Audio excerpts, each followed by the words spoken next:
నాగ చైతన్య నటించిన భారీ చిత్రం తండేల్. ఈ మూవీకి చందు మొండేటి డైరెక్టర్. గీతా ఆర్ట్స్ ఈ చిత్రాన్ని అత్యంత ప్రతిష్టాత్మకంగా నిర్మించింది. ఫిబ్రవరి 7న ఈ భారీ చిత్రాన్ని రిలీజ్ చేయనున్నట్టుగా అనౌన్స్ చేశారు. అయితే చైతు ఫ్యాన్స్ టెన్షన్ పడుతున్నారని టాక్ వినిపిస్తుంది. అసలు ఏమైంది? చైతు ఫ్యాన్స్ టెన్షన్ పడడానికి కారణం ఏంటి? తండేల్ విడుదలకు ఇంకో 43 రోజులు మాత్రమే ఉంది. ఇప్పటికే కొంత ఆలస్యం తర్వాత పలు డేట్లు మార్చుకుంటూ ఆఖరికి ఫిబ్రవరి 7 లాక్ చేసుకున్న ఈ పాన్ ఇండియా మూవీ పట్ల ఫ్యాన్స్ టెన్షన్ పడుతున్నారు. ఎందుకు ఈ టెన్షన్ అంటారా? కంటెంట్ గురించి కాదులేండి, ప్రమోషన్ల విషయంలో వారి ఆందోళన సబబే.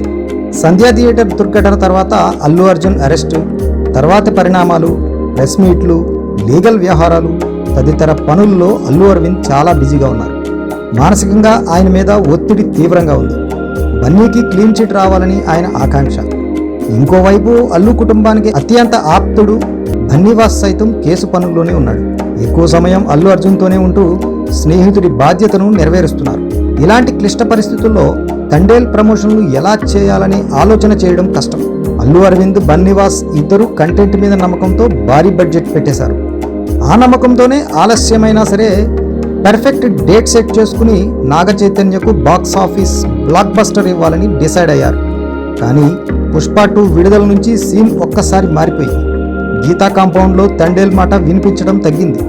అయితే టెన్షన్ పడాల్సిన పనేం లేదనేది ప్రాక్టికల్గా ఆలోచించాల్సిన విషయం. ఎందుకంటే బన్నీ కేసు ఎంత తీవ్రంగా ఉన్నా త్వరలోనే ఒక కొలిక్కి రావచ్చని లాయర్ వర్గాల అంచనా. సాక్ష్యాలు ఎంత బలంగా ఉన్నా సరే అల్లు అర్జున్ నేరుగా నేరస్తుడు కాదు కాబట్టి కోర్టు ఆ కోణంలో చూస్తే సానుకూల ఫలితం రావచ్చని అంటున్నారు. అక్కినేని ఫ్యాన్స్ మాత్రం తండేల్కి grand release, never before publicity కోరుకుంటున్నారు. సాయి పల్లవి హీరోయిన్గా నటించిన తండేల్లో దేవిశ్రీ ప్రసాద్ పాటలు మెయిన్ హైలైట్గా నిలుస్తున్నాయి. ప్రీ రిలీజ్ ఈవెంట్ జనవరి చివరిలో ప్లాన్ చేసుకున్నారని సమాచారం.